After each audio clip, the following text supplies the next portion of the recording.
Olá a todos, meu nome é Luiz Eduardo e antes de começar eu queria agradecer o convite feito pelo professor Humberto Azevedo, o presidente do primeiro Congresso Nacional sobre Cardiologia para Estudantes de Medicina, cujo tema central é a ciência como auxílio aos problemas cardíacos.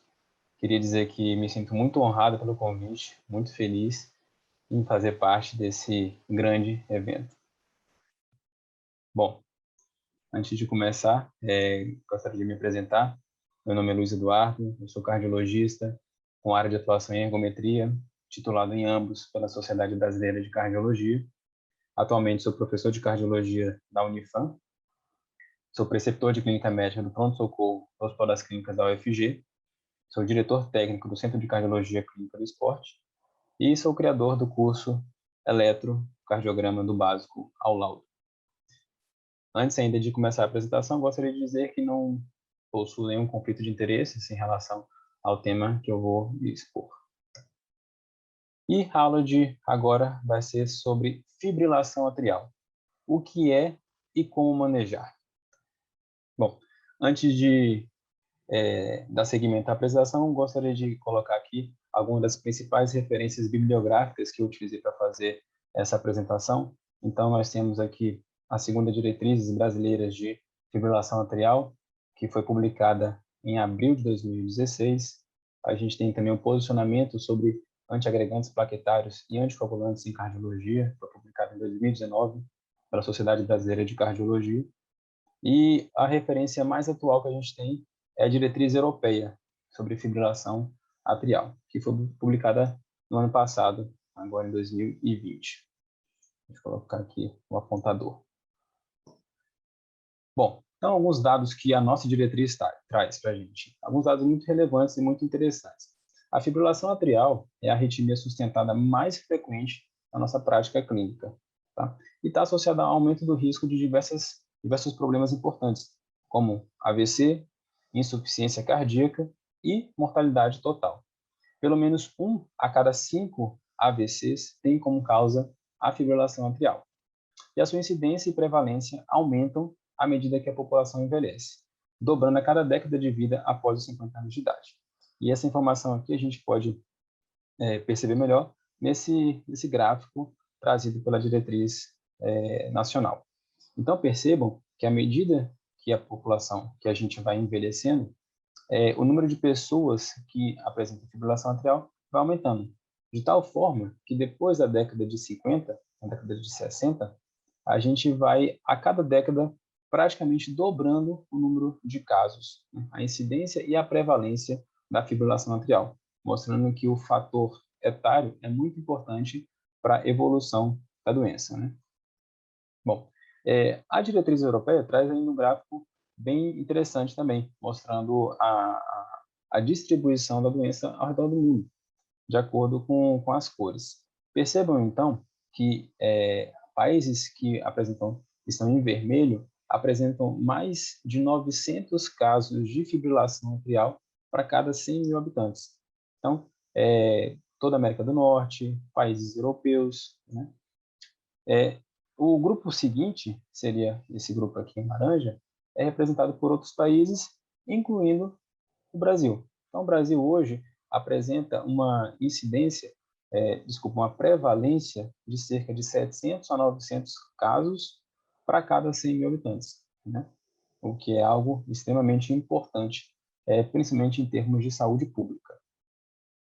Aqui ainda na diretriz europeia, alguns gráficos interessantes, mostrando que a prevalência no homem é mais comum em relação a mulheres. Então, percebam que à medida que a população vai envelhecendo, a incidência no homem, em azul, é maior do que nas mulheres. E, além disso, a gente também aqui tem nessa outra figura um outro gráfico mostrando que à medida que a pessoa vai envelhecendo, a chance dela apresentar a fibrilação atrial é muito maior. Então, aqui é um gráfico em relação aos anos que se passam e ao número de casos por milhão de fibrilação atrial. Okay? Então, à medida que a população vai envelhecendo, o número de casos vai aumentando de fibrilação atrial. A incidência e a prevalência vai aumentando. Então, o que é fibrilação atrial? A fibrilação atrial, do ponto de vista eletrofisiológico, nada mais é do que uma total desorganização elétrica localizada nos átrios pela presença de múltiplos circuitos de micro-reentrada. Então, vai acontecer uma despolarização atrial completamente desorganizada, caótica, com múltiplas frentes de onda no miocárdio atrial, mas sem que haja uma contração atrial efetiva. Então, geralmente, como a frequência cardíaca atrial é muito alta, apenas alguns estímulos chegam aos ventrículos, né? E, mecanicamente, a contração nos átrios vai acabar ficando prejudicada. Então, esse aqui é muito bem representado por essa bela figura aqui do Rodrigo Tonan, mostrando que a gente tem os circuitos de micro-reentrada, né, que vão causar uma despolarização completamente caótica, o que vai levar com que os estímulos, que muitos dos estímulos não cheguem aos ventrículos e, por consequência, vai haver uma contração ventricular prejudicada também. Tá? Essas figuras aqui, esses slides aqui, eu aproveitei na minha aula do curso de eletrocardiograma. E do ponto de vista eletrocardiográfico, o que é a fibrilação atrial? Quais seriam os critérios eletrocardiográficos para fibrilação atrial? Então, a fibrilação atrial, a AFA, ela é caracterizada por ausência de onda P, uma frequência cardíaca atrial entre 350 e 700 batimentos por minuto, a presença de ondas pequenas, de alta frequência, irregulares, com voltagem, morfologia e duração variáveis, que são chamadas de ondas F, ou F ou F minúsculo, que serão melhor identificadas em duas derivações, V1 ou V2. E, além disso, é caracterizada por um RR irregular. A gente tem duas exceções para isso, para esse RR irregular, que são nos casos de bloqueio atrioventricular total ou no caso de um paciente que também tenha concomitantemente uma intoxicação digital. Então, a FA, as características eletrocardiográficas. A ausência de onda P, então a gente não tem aquela onda P sinusal, né? Uma frequência cardíaca atrial muito elevada. Percebo que essa oscilação da linha de base, todas essas pequenas ondas são, na verdade, contrações atriais.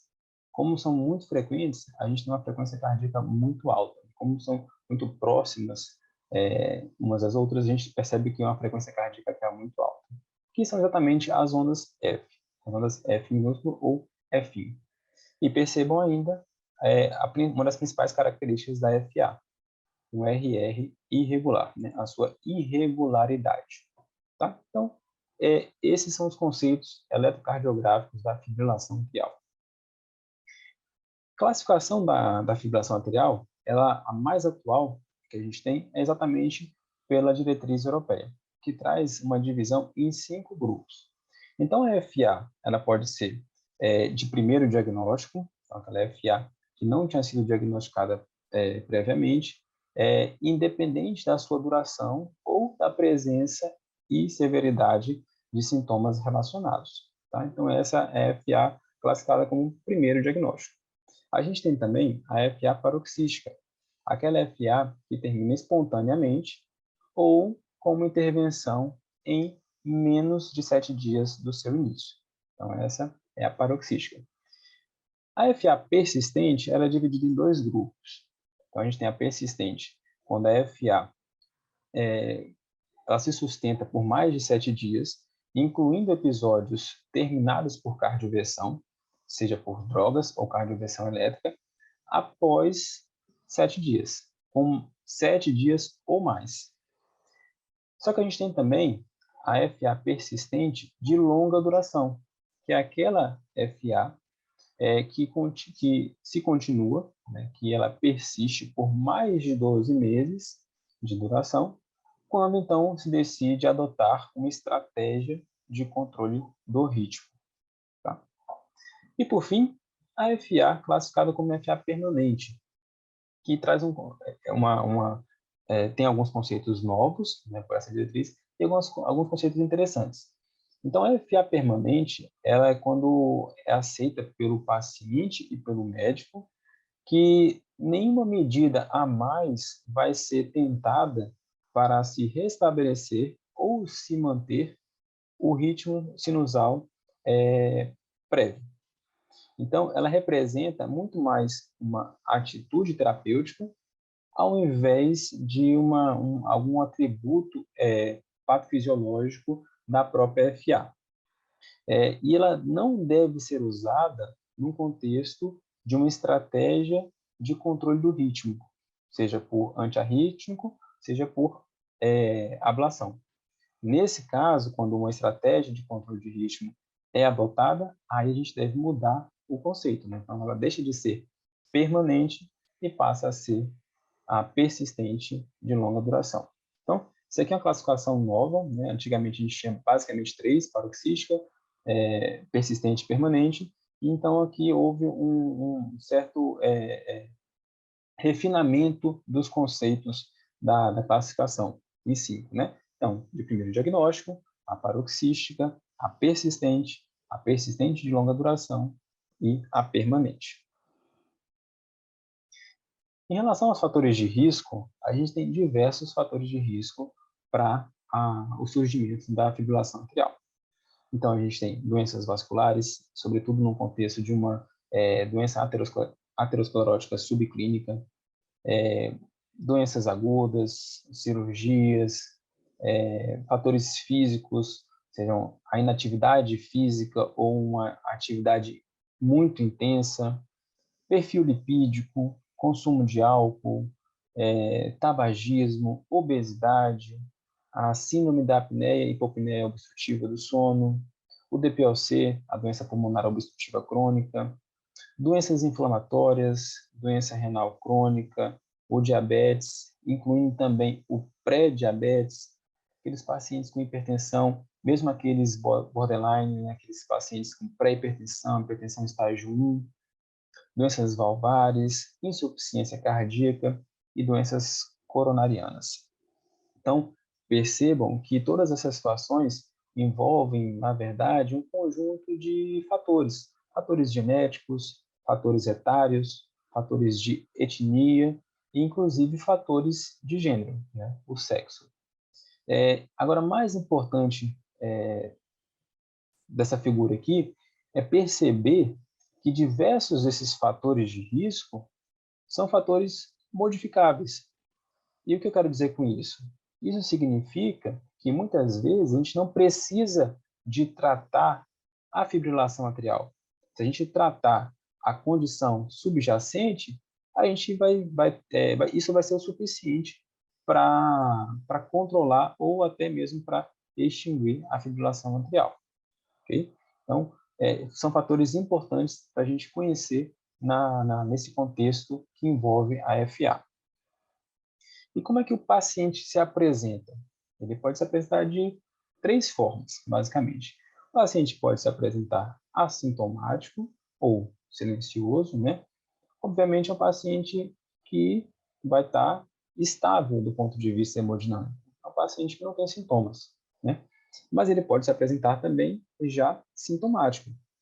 E aí tem uma certa diferença do tipo de sintoma que ele vai ter. Então, ele pode ter sintomas mais leves, principalmente sintomas de palpitações, dispneia, fadiga, até pode ter um pouco de dor, aperto no peito, uma tolerância diminuída ao esforço, tontura, desmaio, distúrbios do sono, entre outros. Geralmente, são sintomas que, apesar de incomodar, não levam o paciente a uma instabilidade hemodinâmica, né? Então, o paciente se mantém com estabilidade hemodinâmica. Mas o paciente também pode se apresentar com sintomas um pouco mais importantes, né?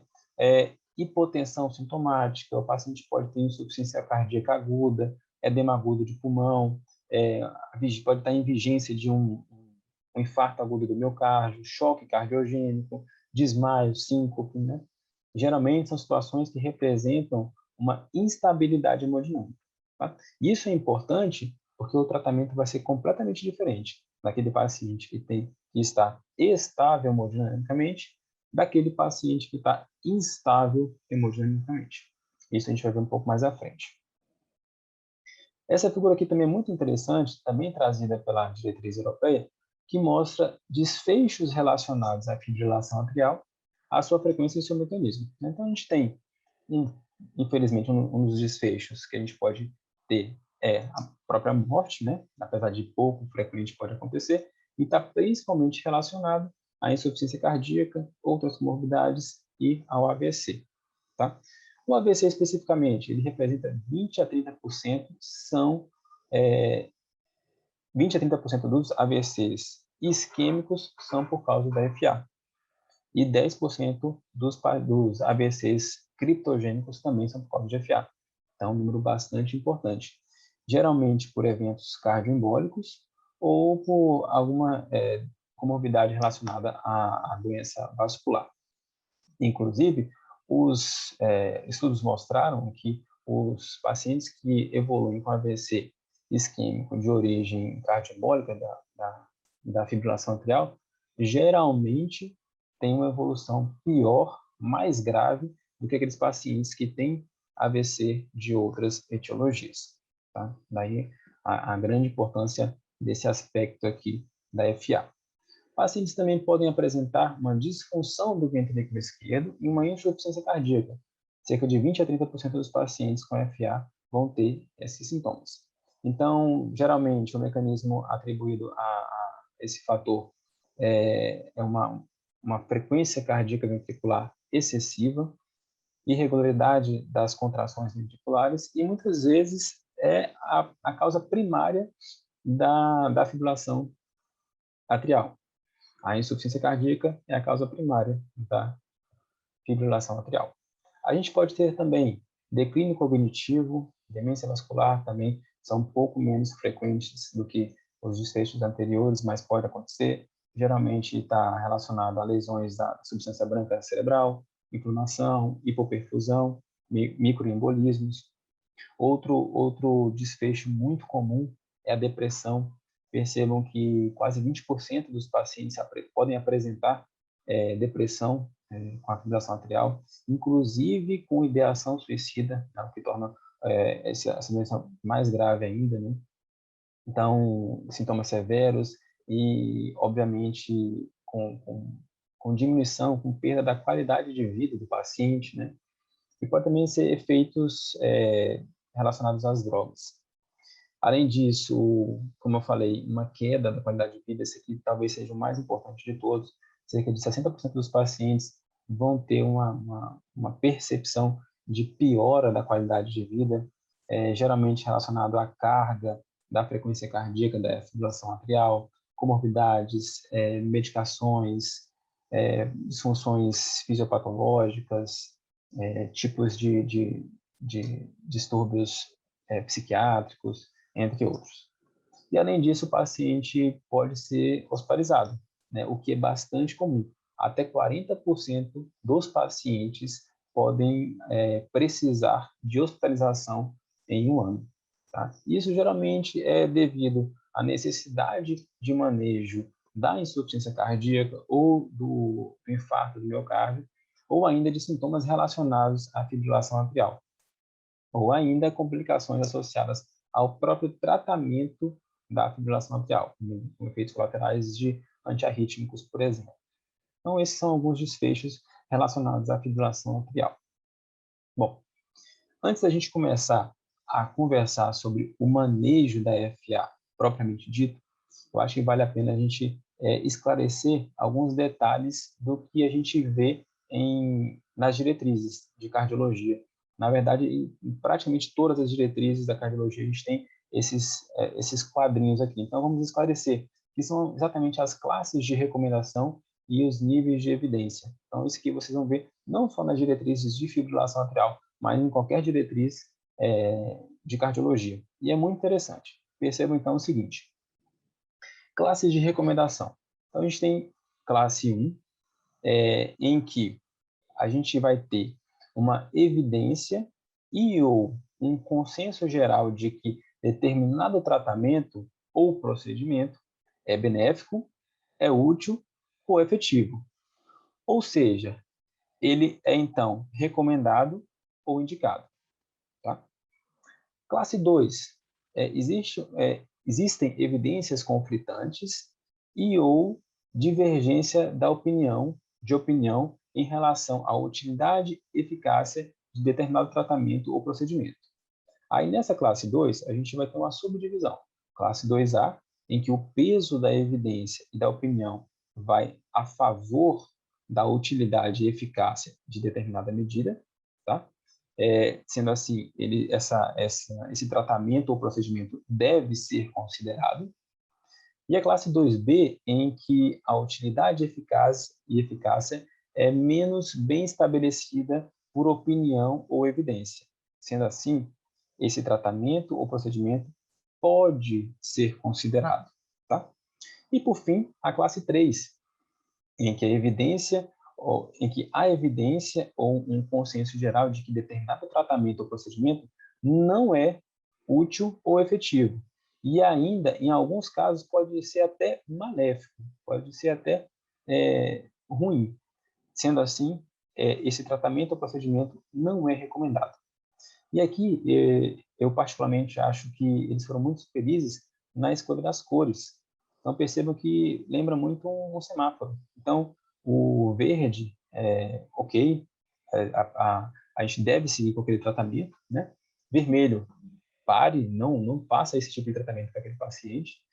E a classe 2, 2A, 2B, um amarelo, um laranja, para a gente ter atenção. Pô, vamos pensar aqui direitinho se realmente vale a pena ou não seguir determinada recomendação. Além disso, das classes de recomendação, a gente tem também os níveis de evidência. O que seria isso? Então, o nível de evidência A significa que os dados derivados de determinada classe de recomendação foram de estudos de ensaios clínicos randomizados, de vários ensaios clínicos randomizados ou meta-análises.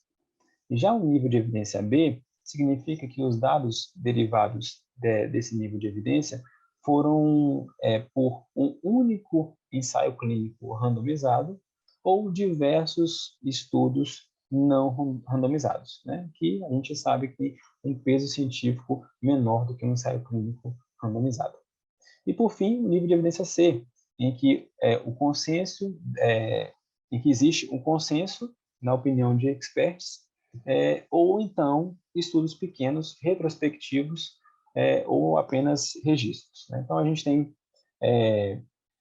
resumindo, as classes de recomendação, 1, 2A, 2B e 3, e os níveis de evidência A, B e C. Então, a gente vai ver muito isso em vários aspectos dessa aula. Bom, e como é que a gente, então, maneja a FA?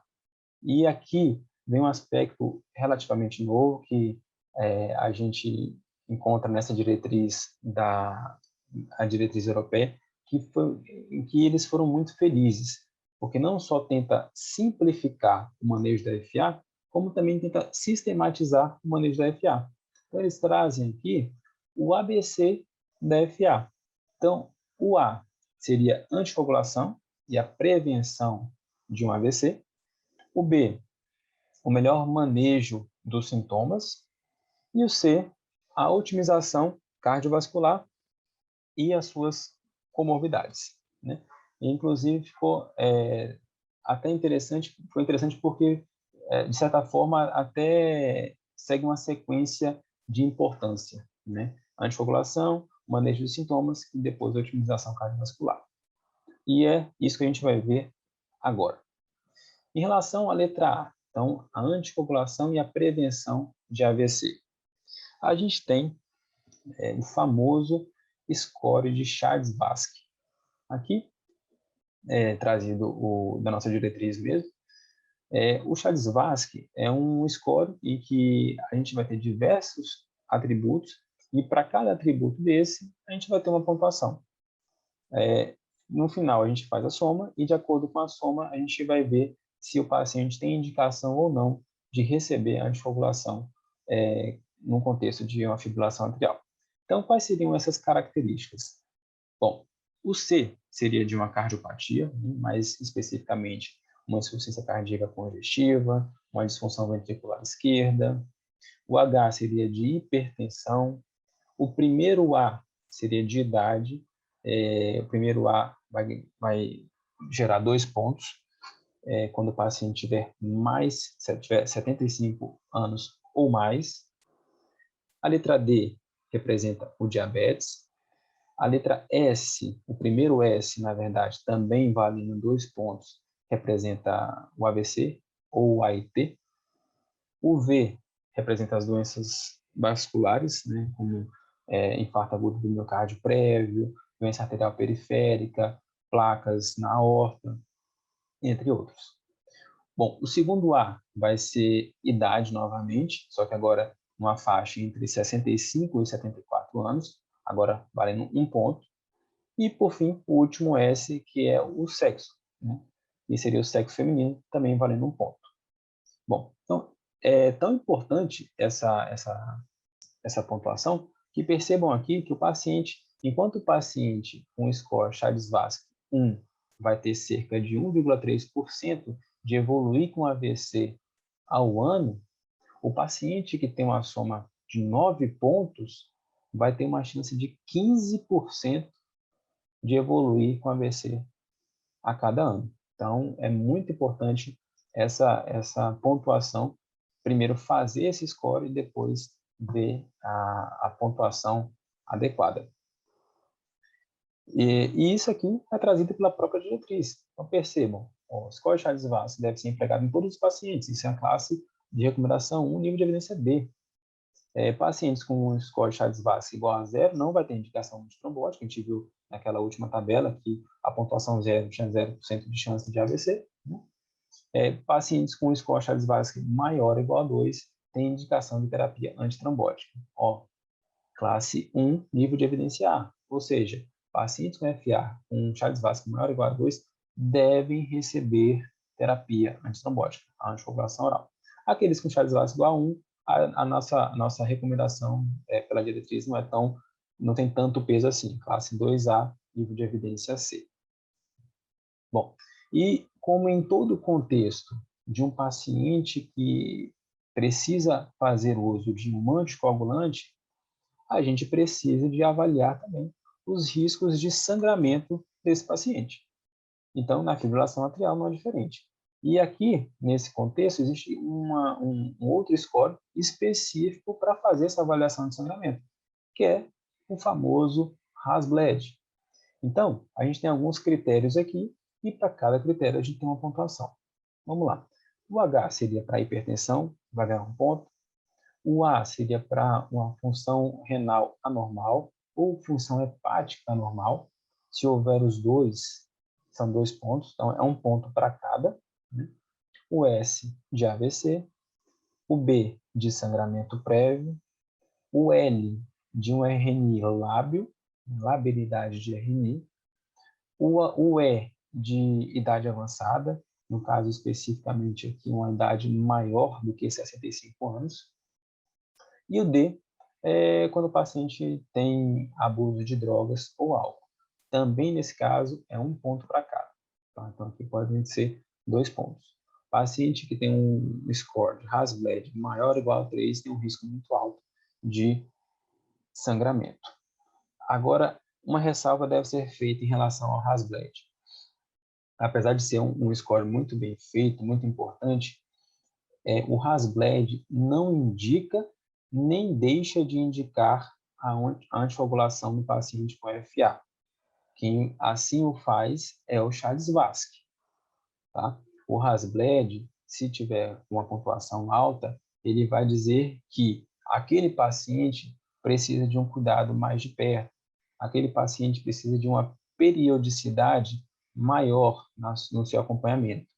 Mas não significa que a gente vai deixar de anticoagular o paciente que precisa porque ele tem um Hasbled alto. Então, essa é uma ressalva muito importante que a gente tem que fazer.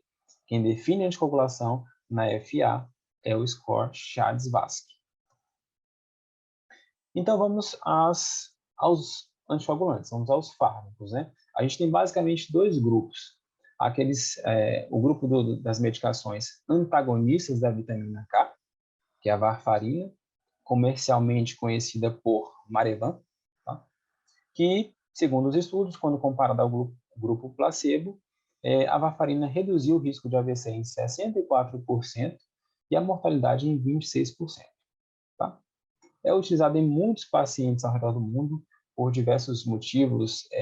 Ele é muito acessível, principalmente do ponto de vista financeiro, uma medicação barata, e também ainda é o único tratamento seguro estabelecido para FA naqueles pacientes que apresentam doença valvar mitral reumática e ou têm uma válvula cardíaca artificial.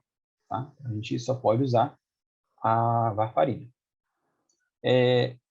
Tem alguns pontos negativos, né? Como, por exemplo, o seu uso é limitado por um estreito intervalo terapêutico do RNI e necessita, portanto, de uma frequente monitorização e ajuste de dose. Então, o paciente, enquanto não entra na faixa terapêutica, ele precisa de ficar repetindo os exames, repetindo o RNI, até que ele consiga entrar nessa faixa terapêutica, para depois aumentar os intervalos de acompanhamento.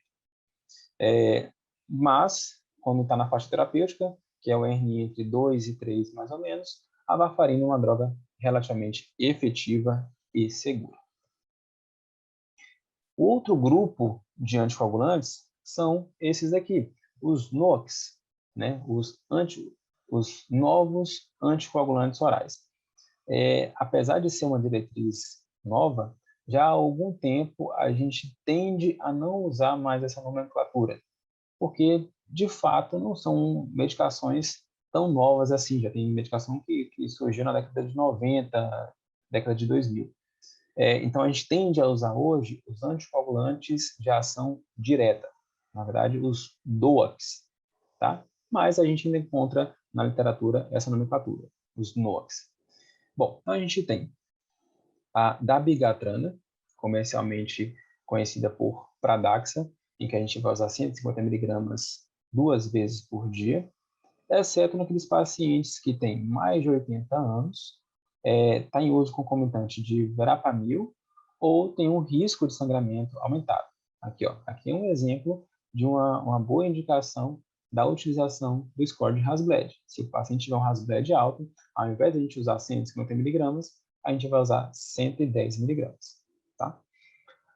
Outro anticoagulante oral é a rivaroxabana, comercialmente conhecida por Xarelto.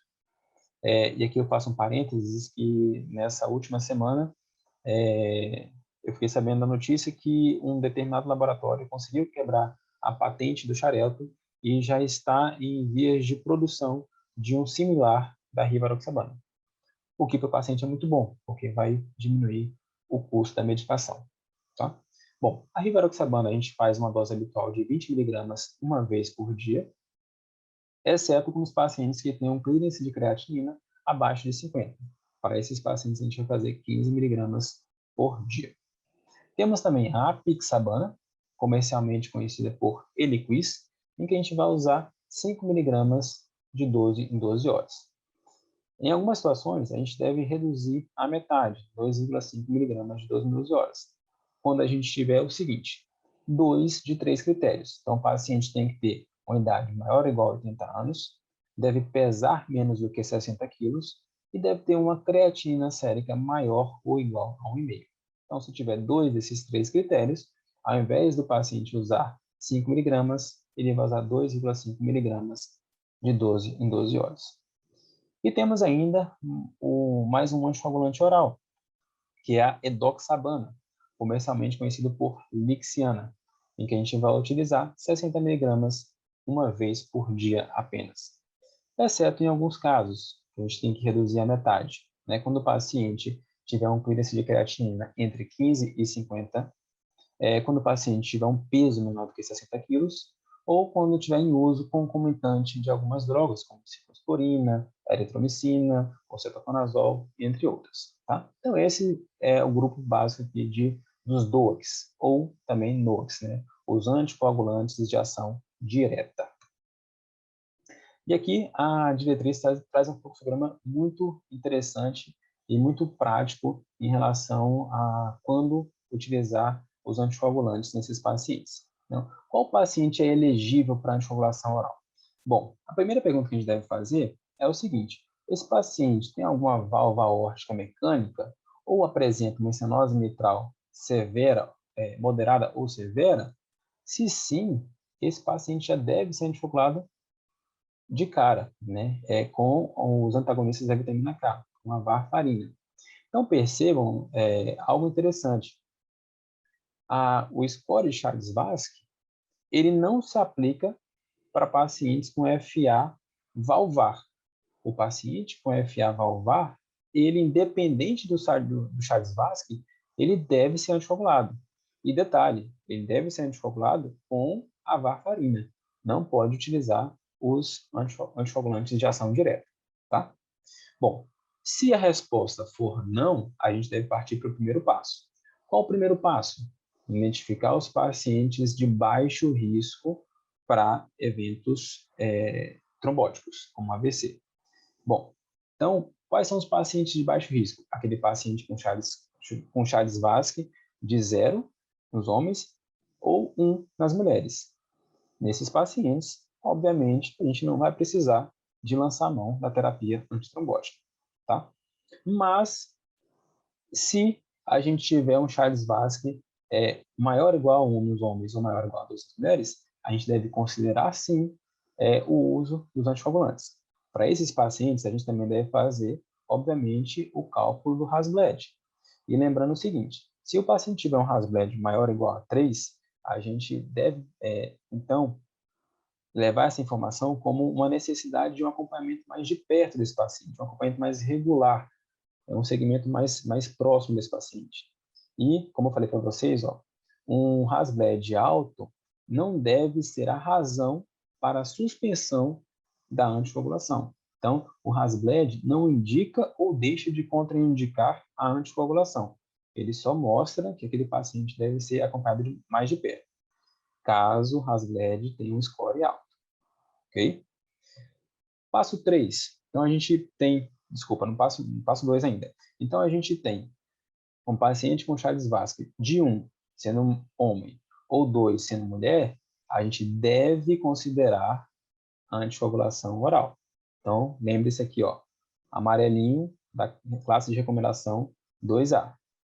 Se o paciente tiver um Charles-Vasque maior ou igual a 2 no homem ou maior ou igual a 3 na mulher, ele deve receber a anticoagulação oral. É recomendada a anticoagulação oral. Aqui, o verdinho de classe 1A. Ok? Passo 3, a gente vai, então, começar com os anticoagulantes de ação direta ou ainda a varfarina, né, na dose terapêutica, mas, geralmente, os anticoagulantes de ação direta são recomendados como primeira linha para o tratamento com anticoagulação oral. Então, um fluxograma bem prático aqui dos pacientes elegíveis e de como a gente deve fazer para iniciar a anticoagulação oral nesse grupo de pacientes. Então, percebam que aqui na nossa diretriz ela traz que quando o paciente tiver FA não valvar com terapia antitrombótica, a gente pode começar tanto com a varfarina quanto com algum dos novos anticoagulantes orais. Então, classe 1, nível de evidência A. E aqueles pacientes com FA não valvar, que não tiverem contraindicação ao uso de anticoagulantes orais, a gente deve lançar mão da associação AS e clopidogrel, tá? Mais uma classe já não não com tanto peso quanto a classe 1, né? 2A, nível de evidência B. E aqui vem a grande diferença em relação da diretriz brasileira em relação à diretriz europeia. Na diretriz europeia, a classe 1A é que quando o paciente foi elegível para anticoagulação oral, os anticoagulantes de ação direta, ou os novos anticoagulantes, devem ser recomendados em preferência, inclusive, aos antagonistas da vitamina K. Na diretriz brasileira, ele coloca os dois, para fazer um ou outro, classe 1A. Aqui na europeia, são os NOACs, em preferência aos antagonistas da vitamina K. Okay? Quando o paciente quando tiver baixo risco, a gente não deve oferecer a terapia antitrombótica, né? Ou seja, paciente com Charles-Vasque 0 sendo um homem ou uma mulher, então, classe 1A também. Mas quando o paciente tiver um Charles Basque de maior ou igual a 2 no homem ou maior ou igual a 3 na mulher, a gente deve sim recomendar a terapia com anticoagulante oral. Ok? Outros pontos importantes. Para aquele paciente que vai receber a vitamina, os antagonistas da vitamina K, a varfarina, a gente deve ter como alvo a faixa terapêutica entre 2 e 3, tá? Então, aqui, ó, já classe 1B. E naqueles pacientes em que a gente não conseguir atingir essa faixa terapêutica, a gente tem algumas opções. Ou a gente troca a varfarina pelos anticoagulantes novos, ou a gente tenta aumentar os esforços para que o paciente consiga ficar na faixa terapêutica. Okay? E um detalhe, ó, percebam aqui as cores, né, como eu falei para vocês. Aqui em vermelhinho, então, a terapia antiplaquetária sozinha, seja em monoterapia, seja em combinação com o clopidogrel, não é recomendada para prevenção do AVC. Né? Então, percebam que é até um pouco diferente da diretriz brasileira, que ainda dava opção para aqueles pacientes com contraindicação anticoagulação oral de se fazer associação a esse clopidogrel. Percebam aqui na diretriz europeia, ano passado, que essa combinação não deve ser recomendada. Olha aqui, ó, classe de recomendação 3. Então, não deve ser recomendado. Então, e, como eu falei para vocês, os anticoagulantes de ação direta são contraindicados para os pacientes com prótese valvar mecânica ou com licenose mitral moderada a severa. Ó, mais uma vez, o vermelhinho aqui é de que não deve ser feito. Então, a gente não vai fazer anticoagulantes de ação direta para pacientes no FA valvar. Então, mais uma vez, o Charles-Vasque se refere a um score para paciente com FA não valvar. Ok? Bom, dando seguimento, então, para o nosso ABC da FA, a gente vai para a letra B agora, em que a gente vai ter um melhor controle dos sintomas. Para isso, a gente tem duas estratégias: o controle da frequência cardíaca ou o controle do ritmo. Vamos começar pelo controle da frequência cardíaca. A gente tem diversas drogas, diversas medicações para fazer esse controle da frequência cardíaca. Primeiramente, a gente tem os beta-bloqueadores, né, muito utilizados nesse contexto. Alguns deles, inclusive, não disponíveis no Brasil. Mas, principalmente, a gente tem o metoprolol, que tem apresentações tanto em comprimido quanto endovenosa, o bisoprolol, atenolol, esmolol, nebivolol, carvedilol. Então, são todas drogas que fazem com que haja um melhor controle da frequência cardíaca. A gente também tem os antagonistas dos canais de cálcio não dihidropiridínicos, né? Representados pelo verapamil e pelo diltiazem. Só com um detalhe de que essas medicações são contraindicadas em paciente que apresente uma insuficiência cardíaca com fração de ejeção reduzida. Temos ainda os digitais, representados para a gente aqui pela digoxina, né, que podem ser feitos tanto de forma endovenosa quanto de forma por via oral. Aqui, com o cuidado na utilização da digoxina, porque a sua dose terapêutica é muito próxima da sua dose tóxica. Então, a gente sempre tem que ter um cuidado maior, principalmente quando a gente utiliza essa droga nesses pacientes. E chama atenção também para uma outra droga. Na verdade, é um antiarrítmico, né, que é a mildarona. A gente deve utilizá-la para controle de frequência cardíaca só em último caso. E essa ressalva até bem enfatizada pela diretriz europeia. Então, a mildarona ela deve ser usada como última opção, como última arma terapêutica, né, para o controle da frequência cardíaca quando os pacientes não puderem utilizar essas drogas anteriores e não forem candidatos à terapia não farmacológica, né, como a cardioversão, a ablação, implante de dispositivos intracardíacos. Então, é uma droga que a gente vai deixar para a última opção.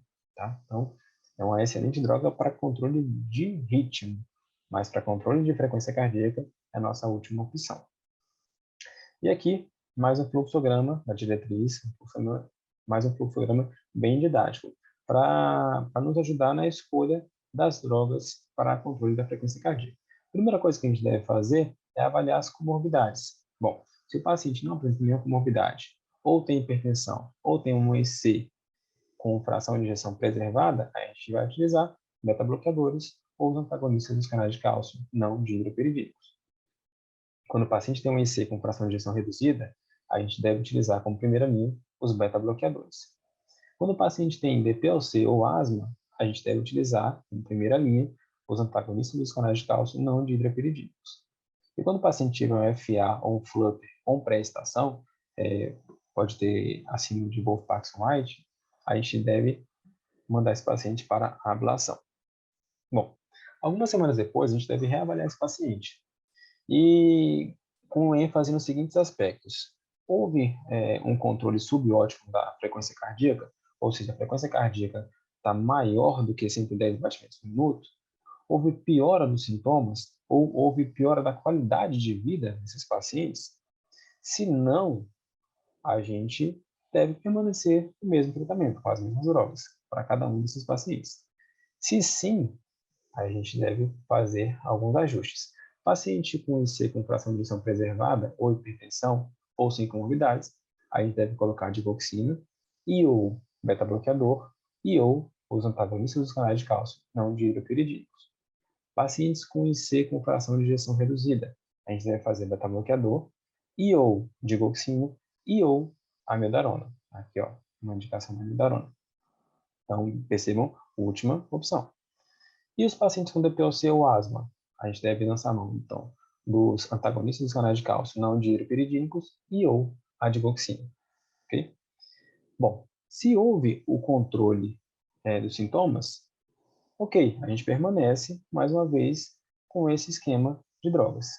Mas, se a frequência cardíaca ainda não estiver bem controlada, se houver piora dos sintomas ou se houver piora da qualidade de vida, aí sim a gente deve considerar a terceira linha de tratamento, que é o implante de dispositivos intracardíacos, como o ressincronizador, como o implante de marca-passo, ou até mesmo a ablação do nó atrioventricular. Tá? Então, dessa forma que a gente deve se basear para fazer a escolha da droga para controle de frequência cardíaca.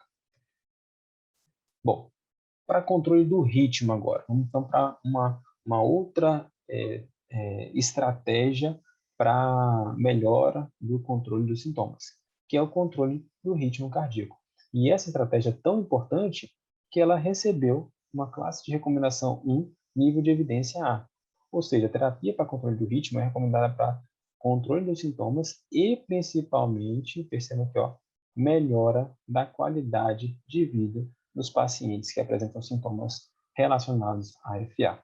Então, uma estratégia muito importante de ser estabelecida para esses pacientes.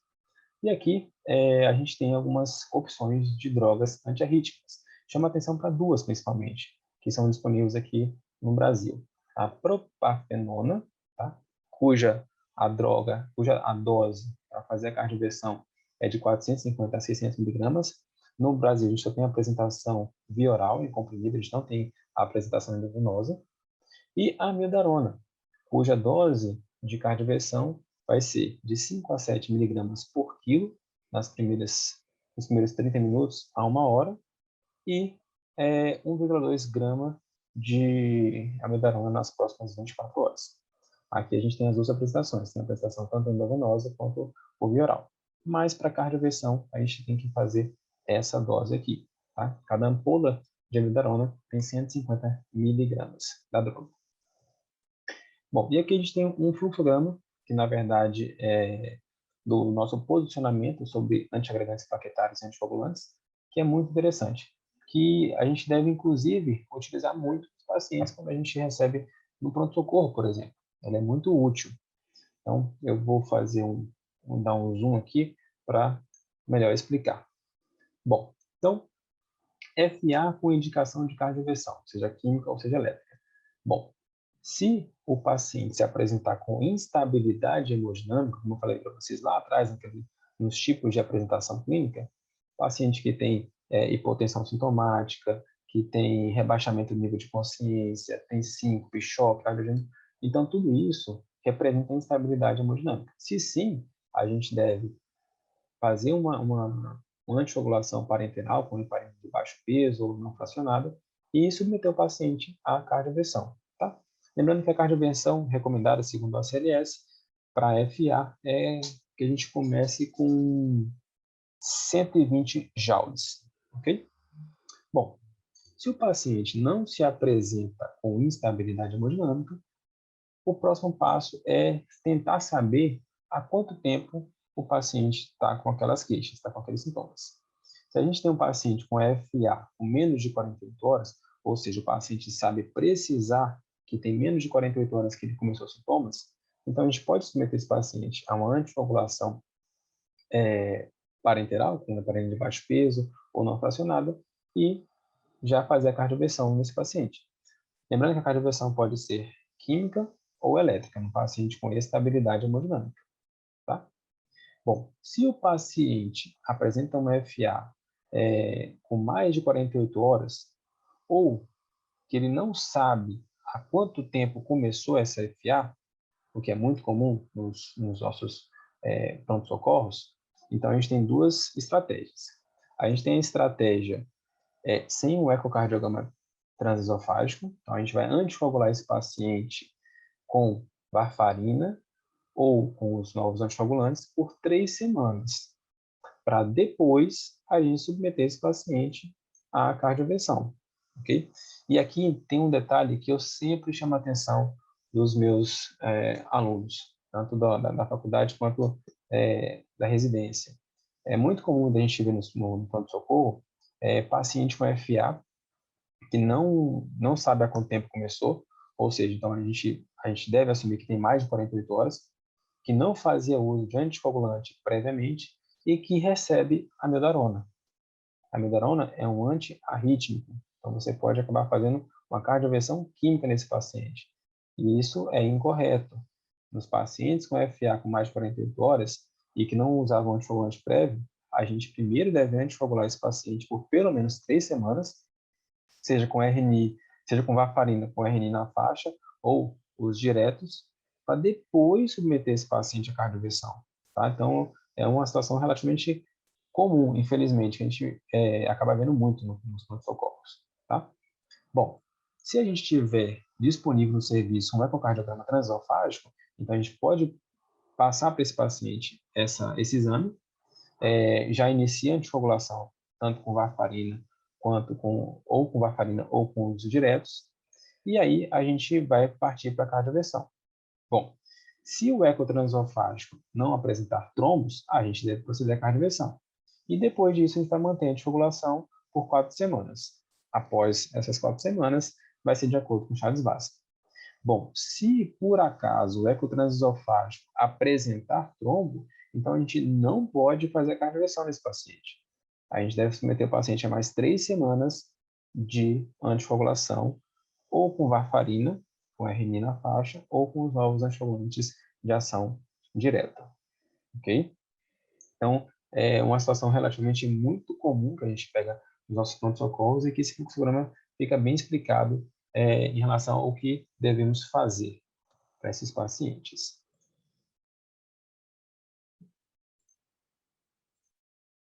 Ok.